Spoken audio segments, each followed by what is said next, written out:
আওয়ামী লীগ নির্বাচনে বর্জনের পক্ষেও নয়, আওয়ামী লীগ নির্বাচনে ছাড়া ক্ষমতায় যাওয়ার পক্ষেও নয় কোনোদিনও, এবং সেই নীতি থেকে আওয়ামী লীগ বিচ্যুত হয়নি।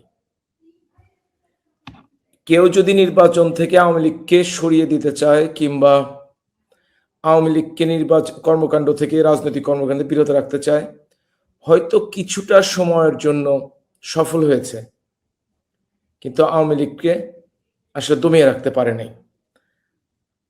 ৭০ সন নির্বাচন পরবর্তীকালে আওয়ামী লীগকে নিষিদ্ধ করা হয়েছিল। বঙ্গবন্ধু হত্যাকাণ্ডের পর আওয়ামী লীগ সহ সকল দলের রাজনৈতিক কর্মকাণ্ডই বন্ধ ছিল। তারপরও সেই বিপর্যয় থেকে আওয়ামী লীগ ঘুরে দাঁড়িয়েছে, আওয়ামী লীগ ঘুরে দাঁড়াবে।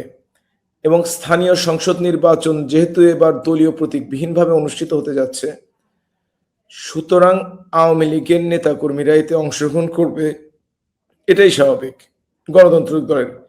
এবং দলের নেত্রী হিসেবে, দলের আস্থার প্রতীক হিসেবে জননেত্রী শেখ হাসিনাই সেই কথাটি, সিদ্ধান্তটি দলীয় নেতাকর্মীদের জানিয়ে দিয়েছেন।